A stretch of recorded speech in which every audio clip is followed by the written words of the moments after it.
Welcome back to our channel where we share updates and untold stories about Catherine, Princess of Wales, and her royal family. Today we bring you some news.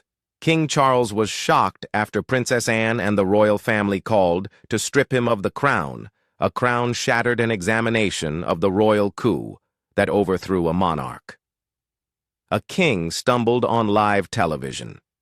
A princess, after 70 years of unwavering loyalty, openly proclaimed her brother's unfitness to rule. The Prince and Princess of Wales, long considered the monarchy's anticipated future, supported her. The situation that emerged was not a clandestine disagreement inside Buckingham Palace, but a public clash that propelled the House of Windsor into its most profound crisis since 1936.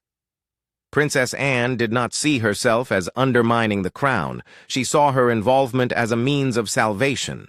By articulating what many had quietly speculated for years, that Charles lacked the requisite temperament for leadership, she forced a national reckoning.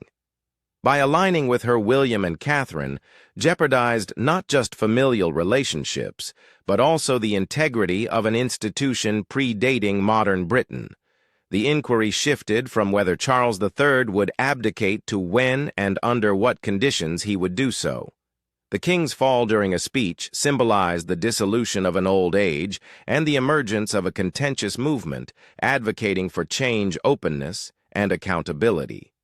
The catalyst that provoked the conflagration. On the morning of August 15, 2025, London awoke to a thick, damp fog that reflected the nation's sentiment.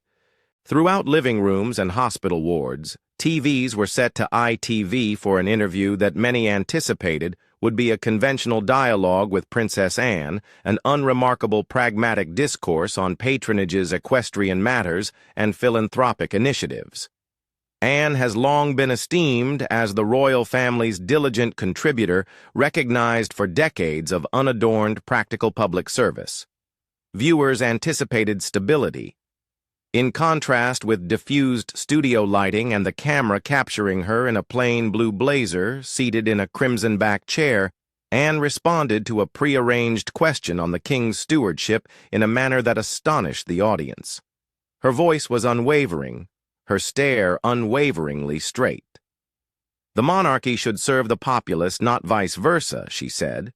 "To serve effectively, it must be guided by an individual who exemplifies resilience, pragmatism, and steadfast focus, which this nation necessitates in the 21st century. My brother the king is an honorable man. However, he has never been fit to assume the role of king. For the sake of the crown and the nation's future, he must abdicate without delay."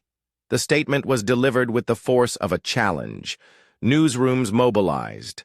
Headlines multiplied. Princess Anne challenges King Charles.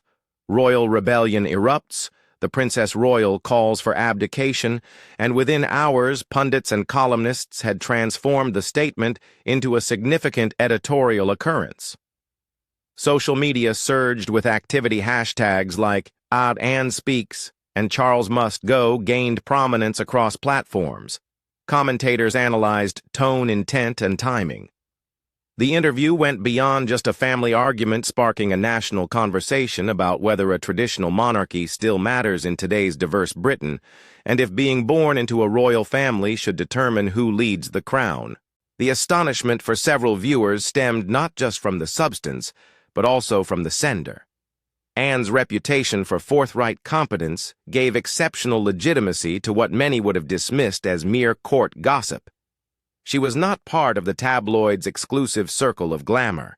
She represented the essence of diligent work. Her prominence rendered her criticism a distinct kind of offense. The Strategic Operations Center of Buckingham Palace. Within Buckingham Palace, the atmosphere shifted from astonishment to frenzy. In the council chamber, top advisors gathered with pallid expressions. Queen Camilla, enraged and sensing betrayal, struck her fist on the wood table and condemned Anne's remarks as treason intended to undermine both Charles and the monarchy itself. Others advised prudence. Sir Edward Harrington, a seasoned and pragmatic advisor, synonymous with palace realpolitik, cautioned that a frontal assault on Anne may provoke a disastrous public response. Challenging the princess will inevitably compromise your moral authority, he informed the assembly. Charles remained mute, clutching the arms of his chair as advisers urged him to project calmness and determination. The statements caused pain, not only because they came from a sister, but also due to their clear intent. Anne was intentional, not prone to dramatics. He understood that she had considered the repercussions. He saw that the palace had few options to try discrediting her to launch a counteroffensive, highlighting the need for continuity, or to acknowledge that a rift had become too significant to overlook. Damage control teams have been deployed. The palace communications prepared remarks that first aimed to counter the assertion with neutral language on loyalty and unity, then shifted to maintain a dignified quiet intended to manage the story. In the era of instantaneous communication, silence was a message in itself. Analysts see it as a sign of weakness. Reformists perceive it as evidence. The monarchy relies significantly on popular legitimacy rather than just on codified legal power, making perception volatile. Anne's televised statement transformed personal uncertainties into a pressing national discourse. At Gatcombe Park, Anne's estate in Gloucestershire, the atmosphere was markedly different. She sat by the fire, a cup of Earl Grey warming her hands, with a book on royal history, open to highlighted passages about duty and service. She had meticulously devised the intervention at the fireplace over the course of months, if not years. For Anne, the public act sprang from conviction and fatigue, a conviction that the crown required a steward appropriate for 21st century Britain, rather than a nostalgic custodian of the past. The genesis of insurrection. A fraternal schism. The schism between Anne and Charles was profoundly entrenched. They were divided by a 2-year age gap and differing temperaments. Charles, an heir from a young age, developed into a figure molded by rigorous examination and a desire for his own expression. He developed interests in architecture, alternative medicine, and environmental advocacy, causes that endeared him to some and perplexed others. In contrast, Anne shaped her identity through obligation discipline and unwavering public service. She was pragmatic, skeptical of overarching theories, and concentrated on the task at hand. The dynamics inside the palace exacerbated the division. Advisers and courtiers, convinced that Charles embodied continuity, supported his initiatives and idiosyncrasies. Anne, despite her relentless public engagements and often elevated personal popularity ratings, was marginalized as a dutiful performer rather than a constructive advocate for transformation. A private meeting in 1985 highlighted the disparity. Anne advocated for radical transparency and proposed reallocating a part of the sovereign grant to grassroots community activities. Charles rejected the notion as too radical for the monarchy's symbolic function. Over the decades, this subtlety evolved into a deep-seated distrust. She became increasingly certain that his progression was not in line with Britain's adaptation to a more demanding, digitally interconnected public realm. There were also interpersonal issues. Anne saw Charles as inclined to blame, defensive of his privileges, and lacking in awareness of the public perception of his endeavors. He begrudged what he saw as Anne's moral superiority and her willingness to express differences openly. The chasm between fraternal duty and individual allegiance expanded inside the confines of the palace. When Charles ascended to the throne, Anne had determined that his temperament, sensitive, protective, and even petulant, constituted a genuine danger to the crown's significance. Her television intervention was not hasty. It was the result of decades of dissatisfaction and a belief that adaptation was crucial to save the institution. The confidential agreement at Sandringham palatial gossip flourishes in hushed hallways and private gatherings. In spring 2024, at a confidential meeting in an oak-paneled study at Sandringham, the two royals whose future had garnered significant attention, Prince William and Princess Catherine, convened quietly with Anne. The meeting was organized without aides or personnel to prevent leaks and satisfy the public's curiosity for royal intrigue. William came burdened by the pressure of months characterized by deteriorating family connections and an increasingly ruthless media environment. Harry's public interviews with Meghan had adversely affected the institution's reputation. Romantic disputes, personal disclosures, and leaked correspondence had diminished public empathy. William, having devoted his life to preparing for a future as king, was acutely aware of the concessions the position necessitated. He was more focused on reform, reducing privilege, modernizing the message, and re-establishing the crown's connection with a populace wary of inherited power. Catherine, adept in media and acutely conscious of public perception, concentrated on enhancing the monarchy's representation of the people it was intended to serve. Her concerns were pragmatic outreach initiatives, a reassessment of governmental responsibilities, and a consistent public narrative that could last across generations. She envisioned a crown that clearly collaborated with communities and restored the perception that royal endeavors yielded tangible public advantages. Anne paid attention, She had already concluded that public conflict may be essential. She cautioned William that the reigning king would not willingly cede authority and that procrastination risked the further deterioration of popular confidence. "If you genuinely wish to alter the monarchy, William," she said to him, as reported by witnesses, "you must not await your father's abdication. Destiny does not equate to fitness." The trio established an implicit agreement. Anne would serve as the credible advocate facilitating public discourse. William would represent a contemporary monarchy, Catherine would craft the public narrative converting reform from mere policy into an acceptable tale for the populace.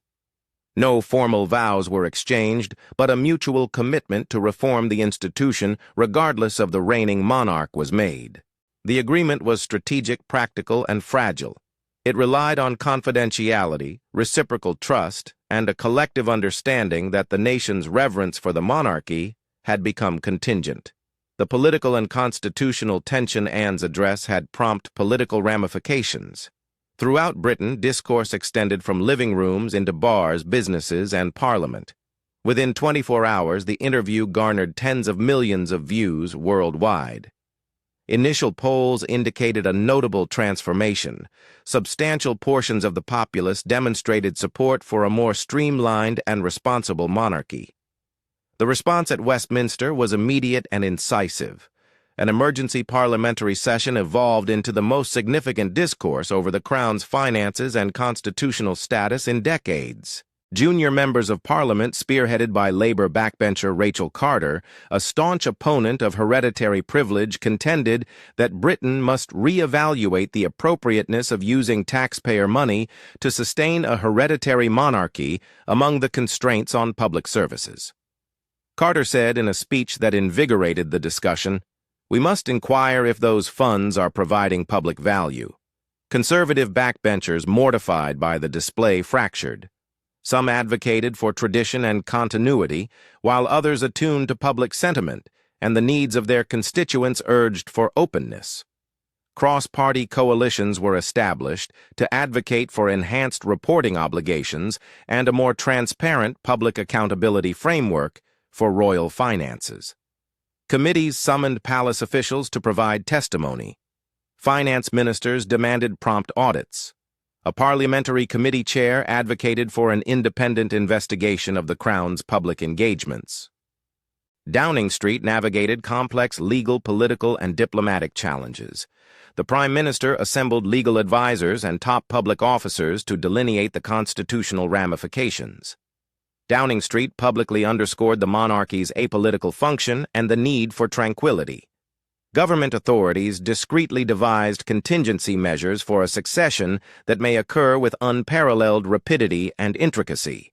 Ministers acknowledged that any transition would need parliamentary approval and widespread Commonwealth endorsement to prevent an extended constitutional crisis.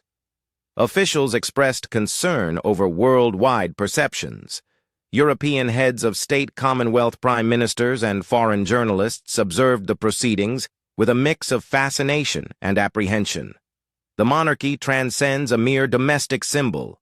It serves as a conduit of soft power and embodies centuries of ceremonial connections across countries. A fissure at its core jeopardized Britain's foreign relations on many fronts. The monarch wavers. A country determines. The scenario escalated rapidly. Anne's public appearances attracted substantial audiences, eliciting prolonged applause at occasions that were previously routine. During a Save the Children rally in Birmingham, she was greeted with a hero's welcome. Thousands lined the road, brandishing banners and singing slogans advocating for change. She donned a little silver badge inscribed with the phrase, "Duty First," a simple insignia that swiftly evolved into the movement's symbol. Charities and community leaders who have discreetly supported a more actively involved crown officially approved Anne's proposal. Charles endeavored to reaffirm continuity. He arranged a speech to Parliament aimed at bolstering confidence and reminding the public that the crown symbolized stability over political turmoil. The talk aimed to be a cohesive performance, an appeal to reason, a reaffirmation of duty, and a request for civil discourse. However, the pressures from weeks of allegations and disclosures had a noticeable impact. During a speech in the House of Lords, the king grasped his chest. He became pallid, perspired, and convulsed before attendants escorted him from the room. In a state of subdued fear, he said, "I must persist," before collapsing. The palace then released a statement claiming that the king had experienced a mild heart attack due to severe stress and was now stable. Nevertheless, the event exacerbated the problem. The depiction of a monarch unable to complete a speech underscored the perils of adhering to continuity amidst uncertainties over the leader's health and capabilities. Polls conducted that day indicated a significant increase in popular support for William and Catherine, as well as for Anne's advocacy for a re-evaluation of the monarchy's functioning. The collapse demonstrated to many that stewardship must include more than just ceremonial endurance. It requires resilience, clarity, and the capacity to manage the responsibilities associated with contemporary government. For others, the situation necessitated sympathy for sick royalty, prompting difficult questions about dignity, age, and institutional requirements. William and Catherine saw the tape at Kensington Palace. Catherine, acutely aware of the people's desire for a responsible, progressive monarchy, contended that the surge of popular support signified not just a fleeting phenomenon, but a chance for systemic transformation. William, caught between familial responsibility and his commitment to the institution he would eventually govern, acknowledged the arduous journey that lay before him. In subsequent private discussions, recounted in book excerpts and by aides, William articulated his obligation to both his father and the crown, an equation that presented no straightforward resolution. The conclusive act, abdication, via numerous undermining actions. A palace counteroffensive intended to preserve the king's position was foreseeable. Queen Camilla, seeing her husband's diminished hold, endeavored to serve as a stabilizing force. From Clarence House, she recruited media supporters, obtained favorable profiles, and conducted a meticulously orchestrated BBC interview emphasizing continuity and the need for tranquility. Fleet Street endeavored to construct a narrative that favored the king, showcasing amiable op-eds and stories that emphasized Charles's extensive service and dedication to initiatives like conservation and architecture. However, repair initiatives were unsuccessful in counteracting overarching trends. The pivotal moment occurred when The Guardian released a confidential 30-page paper entitled "Royal Restructuring: A Monarchy for the 21st Century." Featuring the signatures of Princess Anne and the Prince of Wales, the manifesto presented a comprehensive plan to reduce the monarchy's operational expenses by 60%, close superfluous palaces like St. James's and transform them into museums, diminish the number of active royals, and allocate the saved funds to education and health care. It outlined a new way to manage the monarchy that would allow for better tracking and public oversight of royal spending rules to avoid conflicts of interest for royal charities, and a greater focus on community involvement and public service in royal duties.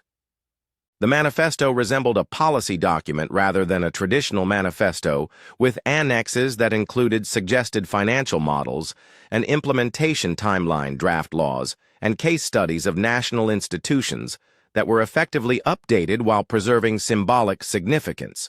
For some Britons fatigued by scandal and entrenched privilege, the proposal seemed compelling.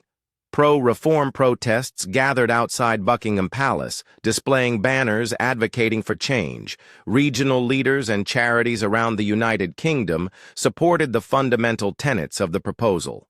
The manifesto's combination of financial discipline and community revitalization redefined the discourse. The disclosure marked a pivotal moment. The monarchy's proponents could no longer depend solely on tradition when faced with a comprehensive modernizing agenda. Charles, convalescing at Sandringham when the text was released, saw the manifesto as a dual betrayal, political and personal. He called Anne to Balmoral, seeking clarification and perhaps reconciliation. She declined. In a succinct, unembellished statement, she said, "Brother, the crown is not the possession of any individual. It is the property of the people. If you are unable to adapt to meet their needs, you must allow others to take the lead." The rejection intensified the perception that the division was irreparable. The sources of the leak are disputed. Certain royal aides suspected a discontented mid-level employee exasperated by the sluggish pace of change. Others saw it as a deliberate strategic disclosure planned by reformists inside the family. Journalists analyzing metadata and consulting source networks determined that the leak probably originated from an individual with privileged access to drafts disseminated privately for support evaluation. Regardless of its origin, the manifesto made the issue of change tangible and practical. The following weeks included a combination of court intrigue, political coercion, and popular impetus. Legal counsel at Downing Street and the Palace deliberated the procedure for abdication. Constitutional lawyers pointed to the Edward VIII case. His 1936 abdication was made official by an Act of Parliament and the King's instrument of abdication. While noting differences, today's monarch has many responsibilities related to the Commonwealth charities and the global media. Any transfer of authority requires explicit parliamentary legislation consultation with the Crown dependencies and Commonwealth nations, and meticulous diplomatic engagement to prevent constitutional ambiguity. A discreet transfer of leadership was already in progress behind closed doors. In late winter, William assumed an augmented array of formal responsibilities, increasingly representing the Crown at state functions and diplomatic engagements. Catherine augmented her philanthropic endeavors and public involvement, emphasizing familial and communal themes that resonated with a Britain fatigued by pomp and controversy.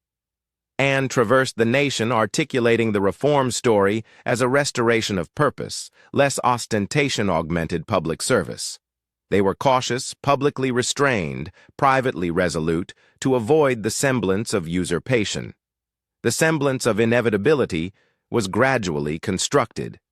By spring 2025, Charles's alternatives diminished. His physical frailty and diminishing political backing coincided with a harsh truth: the palace could no longer convey cohesion when three of its most trusted senior officials were in conflict with him and one another. In public, he characterized his departure as a decision made for health concerns and the greater good. Yet in private documents published by aides after his abdication, he admitted to feeling betrayed and exhausted and expressed remorse for any inability to adapt. On a temperate spring evening, delivering remarks from a stately throne chamber at Buckingham Palace, Charles addressed the country. His speech, restrained but deliberate, conveyed affection for his family and dedication to his nation. He cited his recent health concern and the need for stable and forward-looking continuity of the Crown as justification for his decision to stand away. He recognized the anguish of his choice and urged the populace to support the new stewards of the monarchy he cherished. His abdication was not an isolated event, but the result of several decisions, Anne's public judgment, the clandestine Sandringham Agreement, the dissemination of a comprehensive manifesto, and the people's desire for a monarchy adjusted to modern standards. In the following weeks, Parliament approved essential laws to legalize the abdication and ensure a seamless transition. The procedure was meticulously orchestrated to eliminate legal ambiguity. Attorneys cited the Statute of Westminster and the 1936 decision while consulting the Privy Council to establish a legislative framework that honored the Crown's position within the Commonwealth. A cross-party consensus was sought and generally achieved to maintain constitutional stability. Transition reform and the new monarchy. The new period emerging from the crisis preserved the monarchy's ceremonial authority while modifying its practical framework. William ascended not in the flamboyant manner of previous rulers, but via a more subdued, efficiency-oriented initiative designed to realign the Crown's public worth. The changes mentioned in the leaked manifesto were gradually turned into laws and policies over several months, reducing the number of working royals opening St. James's and other royal homes for public use, and creating a system for reporting royal finances to ease taxpayers' worries. A newly formed Royal Service Commission has set accountability requirements for charities and public activities associated with the Crown, and it is led by a prominent civic leader from the nonpartisan public sector. The Commission's mandate included transparent yearly reporting on public spending, a code of ethics for patronage appointments, and a methodology to assess the public effect of royal projects. Funding procedures were revised to associate some sovereign allocations with measurable outcomes, mentoring measurements, outreach statistics, and community program assessments, rather than relying on a straightforward block grant established in secrecy. The palace's internal culture transformed with the implementation of the new policy toolset. Personnel who formerly focused on ceremonial duties inside the royal household are now responsible for executing outreach initiatives and preparing public impact assessments. Communications used a tone of empirical accountability. News releases referenced results rather than mere goals. Ceremonial events were preserved but streamlined. Lavish exhibitions were reduced and substituted with more regular focused visits to hospitals, schools, and community organizations. The public's reaction to the changes was varied, although mostly positive. Subsequent opinion surveys after William's ascension indicated a resurgence in confidence, especially among younger voters who appreciated commitments to revitalize community involvement and financial prudence. Focus groups indicated that the Crown's symbolic significance might be maintained if it exhibited tangible advantages. However, traditionalists harbored persistent animosity, seeing the alterations as a concession to populism and a degradation of a venerable institution. The change in Commonwealth nations ignited new discussions over republicanism and the monarchy's role, leading several governments to expedite dialogues concerning constitutional futures. Caribbean countries that previously advocated for republican transitions have now expedited their discussions. In Australia and Canada, legislative committees have re-examined issues regarding head-of-state arrangements. Global leaders sent expressions of endorsement and measured optimism, acknowledging the stability achieved via a controlled transition. The palace underwent both physical and bureaucratic transformation. Historic sites formerly designated for ceremonial purposes become subject to fresh assessments of public benefit.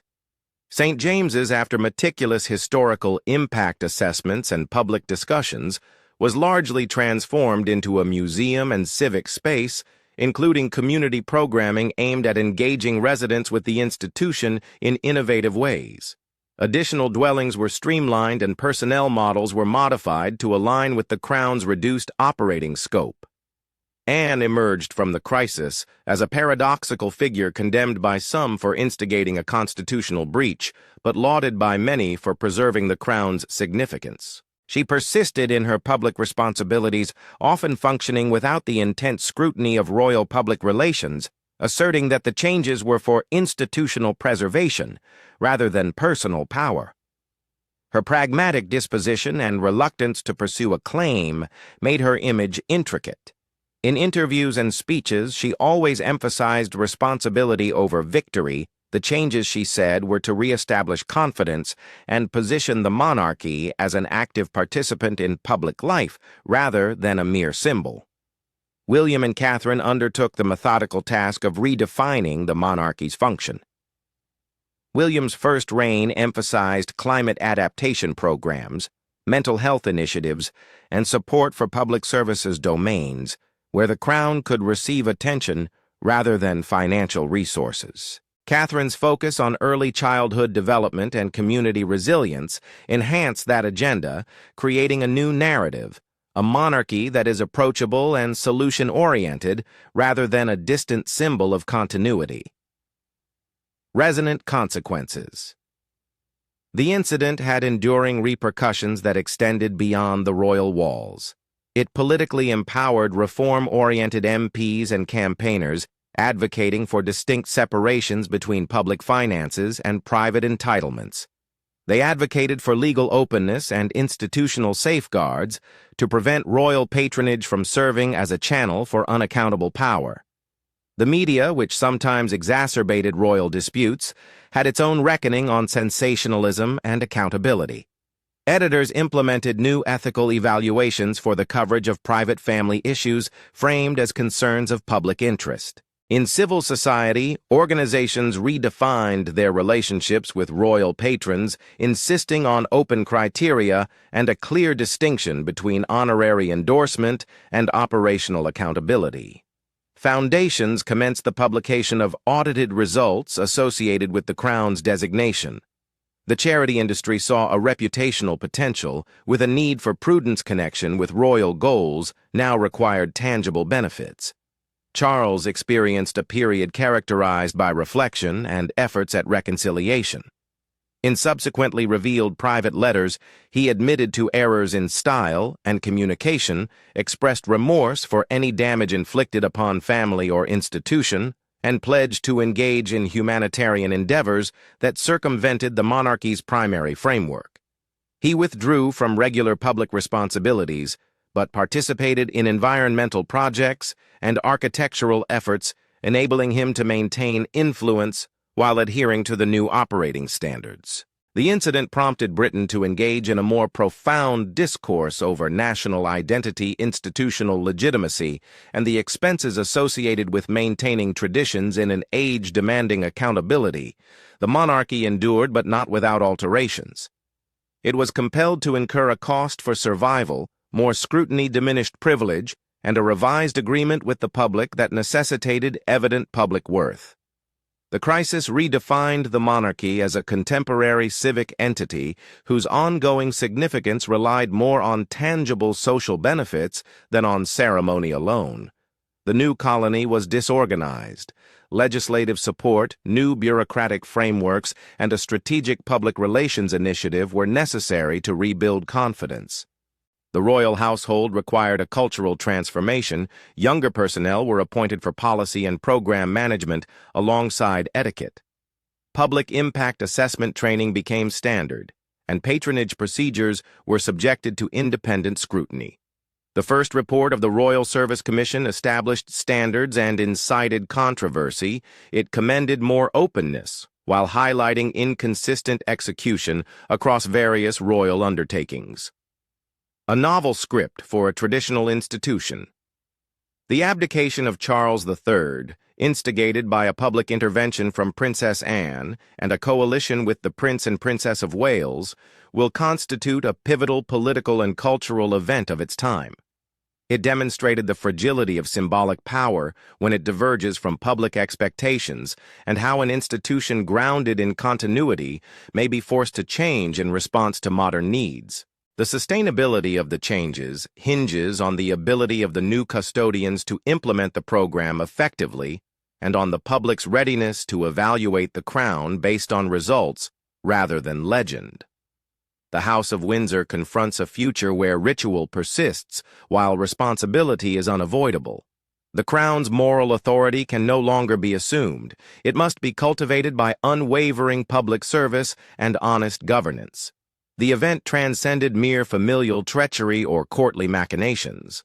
The contention centered on the concept of monarchy, whether it would persist as an inherited system of titles and privileges, or be redefined as a contemporary institution reliant on verifiable service to its constituents.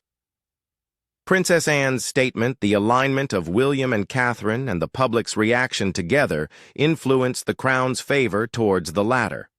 The antiquated writing was damaged. A new and ambiguous initiative commenced, one in which the monarchy aimed not just to secure approval via tradition, but to reclaim it through contemporary significance. The discussions persist across Britain. In educational institutions, taverns, and legislative assemblies, residents continue to ask what criteria a national emblem must meet to have a legitimate role in public life. The new monarchy's challenge will be its stability. Can it transform the urgency of a crisis into lasting institutions that unify rather than fragment? The response will influence not just the House of Windsor, but also the overarching issue of how venerable institutions evolve or decline in an age that evaluates power via responsibility. Historians will eventually assess the ethics and necessity of Anne's action. Some will characterize it as a crisis-engineered coup that fractured a family. Others will depict it as a correction that safeguarded a concept greater than any individual king. The palace, formerly a venue for private rituals and public spectacles, has been transformed by a populace that demanded the crown serve the citizens rather than the reverse. Thank you for watching the video. Please let us know your thoughts and goodbye for now.